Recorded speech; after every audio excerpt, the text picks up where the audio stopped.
Saya pegawai di salah satu bank konvensional. Setelah saya tahu jika bekerja di bank itu riba, saya berniat untuk berhenti. Tapi saya masih ragu karena sempat konsultasi ke beberapa teman bahwa dilihat dari manfaat bank itu lebih banyak daripada mudaratnya.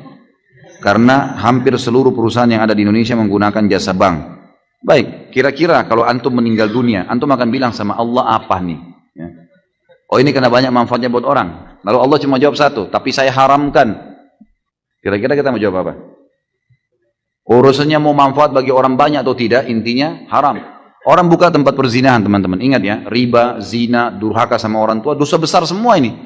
Berarti levelnya sama. Untuk lebih memahami, bagaimana kalau ada orang bilang, saya buka jasa perzinahan untuk memberikan manfaat kepada orang. Supaya orang yang mau melampiaskan syahwatnya bisa masuk di situ. Manfaat buat orang. Tapi haram. Tanggung jawab hari kiamat. Nggak bisa. Sama halnya dengan ini, teman-teman sekalian. Jangan pernah takut untuk meninggalkan sesuatu yang haram. Dan kalau teman-teman seperti ini, sudah sering saya jawab. Kalau antum sedang ada perasaan takut mau meninggalkan karena ini haram, datang ke seorang ustadz, saya mau tinggalkan nih, tapi saya nggak tahu nih, saya nggak tahu harus bagaimana nanti nama baik saya sudah terlanjur punya kerjaan, teman-teman saya, keluarga saya, kemudian saya juga sudah punya pendapatan, dan seterusnya lah, fasilitas kendaraan dan macam-macam. Kalau saya tinggalkan, maka martabat saya, nama saya, makanan saya, semuanya terganggu nih. Dan itu. Seperti itulah.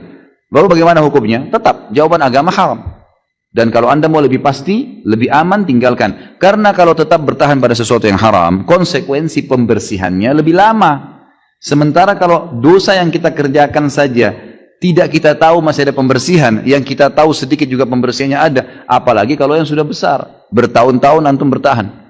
Kemarin saya subhanallah waktu di Pontianak, pas lagi makan, tidak sengaja seorang notaris saudara kita yang mengundang di Pontianak itu, kemudian makan siang di rumah makan Padang.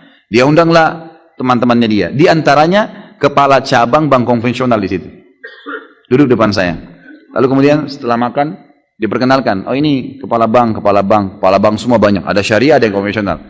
Mata saya nyorot ke bank konvensional nih. Saya tanya, Pak, tidak pengen berhenti ya Pak? Saya tanya gitu. Oh pengen sih Ustaz. Ini ditunjuk temannya notaris, saya nggak usah sebutin namanya. Ini Bapak ini tahu betul saya ingin berhenti. Terus kenapa nggak berhenti Pak? Iya, lagi mengatur strategi. Gitu. Baik, kalau dalam mengatur strategi ini Bapak mati bagaimana? Ini di meja makan nih, saya ngomong gitu. Kalau Bapak mati sementara atur strategi, bagaimana tanggung jawabnya hari kiamat? Dia diam.